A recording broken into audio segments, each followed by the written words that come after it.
On vous accuse, pardonnez-moi, de jouer la vie avec l'argent des gens. Monsieur Jean-Bruno Tagneux, Monsieur Claudel Noubissier est en location à Oudja. Ça fait quoi? Son loyer coûte 130 000 francs par mois. Bonjour Jean-Bruno. Où est passé l'argent des gens? En ce moment, il y a, je le disais en introduisant cette émission, Pas un aveu de culpabilité. Même une plainte ne signifie pas que vous avez tort. Ce n'est pas parce que quelqu'un vous porte plainte que la personne a raison. On ne pleure pas. On ne pleure pas. Avec vos différents partenaires et investisseurs, c'est selon qui vous ont d'ailleurs traîné à ton appris au secrétariat d'État à la Défense. Alors, c'était quoi l'objet de la plainte qui aurait été déposée contre vous au secrétariat d'État à la Défense et une plainte à laquelle vous avez, semble-t-il, déféré? Alors, Monsieur Jean-Bruno, oui. À ce que je sache, je suis un citoyen camerounais. Oui. Quand je dis que je suis un citoyen, ça veut dire que j'ai des droits, j'ai des devoirs et je suis dans un État qui fonctionne avec des règles. Si on me convoque au secrétariat d'État à la Défense, ça signifie qu'il y a une plainte. Est-ce que vous pouvez me présenter cette plainte? Non, mais... Vous avez eu la plainte en question? Ou l'identité de la personne qui m'a porté plainte au CED? Non. Alors, dites-nous, c'était quoi? Nous avons invité justement pour essayer de comprendre, de démêler les chevaux. C'était quoi l'objet de la plainte? Non, c'est pour dire qu'il n'existe aucune plainte. Je n'ai jamais été au CED. C'est pour ça que je disais tout à l'heure qu'Internet n'est pas un tribunal. Une publication sur Internet... C'est-à-dire que Claudel Noubissier, vous voulez nous dire que effectivement, vous n'avez pas été convoqué. Je n'ai jamais été convoqué au secrétariat à la Défense et je n'y suis jamais allé parce que je n'ai jamais eu de plainte à ce niveau. Si quelqu'un peut me prouver le contraire, il me présente la plainte. Qui m'a porté plainte? Quel était l'objet? Est-ce qu'on m'a déjà porté plainte plusieurs fois? La réponse est oui. Je pense que tout entrepreneur qui va regarder cette émission sait de quoi il s'agit. On peut être traîné devant les tribunaux par n'importe qui, par un ancien collaborateur, par un client peut-être qui estime que la collaboration n'a pas fonctionné comme ça devrait, par un investisseur ou par n'importe quel autre acteur. Ça peut arriver. Ça m'est déjà arrivé. Mais le CED jamais.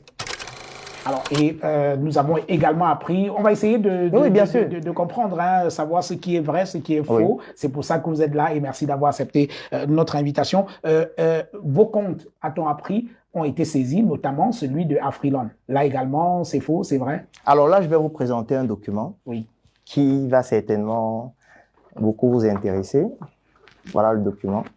Bon, je ne sais pas pourquoi va me servir ce document de plusieurs pages. Non, j'explique. En pleine émission parce qu'il est impossible pour moi de l'exploiter. Le but n'est pas de le lire. Je voudrais que vous puissiez lire juste l'objet. Oui, alors, objet, requête pour que justice soit rendue dans les affaires concernant CNIC SAL et Startup Academy. Donc, c'est adressé à monsieur le procureur de la République près le tribunal de grande instance du Mfundi et c'est signé Claudel Noubissier et daté du 15 novembre 2023. D'accord, je vais vous présenter un autre élément. Ce n'est pas nécessaire de tout lire. Oui. Vous allez regarder l'ampliation. Oui. Alors, ampliation, le procureur général près la cour d'appel du centre administratif de Yaoundé. D'accord. Oui, qu'est-ce que cela prouve en fait? Je m'en vais expliquer. Ici, vous avez dans le document qui prouve que ça a été reçu par le procureur qui nous a renvoyé vers... Vous pouvez le lire? Monsieur le chef de division régionale de la police judiciaire du centre. Alors, pourquoi est-ce que je présente ces documents? C'est pour que vous puissiez comprendre l'une des réalités auxquelles font face les entrepreneurs aussi dans notre environnement. Figurez-vous, monsieur Jean-Bruno Tagneux, qu'il est possible au Cameroun qu'on puisse rédiger un document qui autorise la fermeture de votre compte bancaire sans que vous ne soyez notifié de la cause, parfois 5 mois après. Oui. C'est ce qui m'arrive aujourd'hui.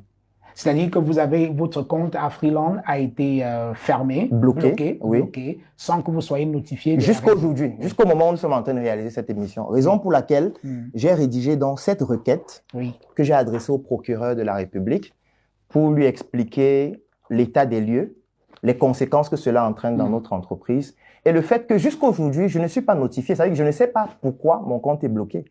Ça veut dire que voici un document qui a été produit par Afriland First Bank.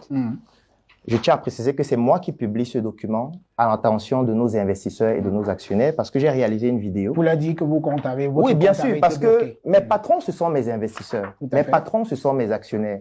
Mes patrons, ce sont mes collaborateurs. Mes patrons, ce sont des personnes avec qui j'ai une convention.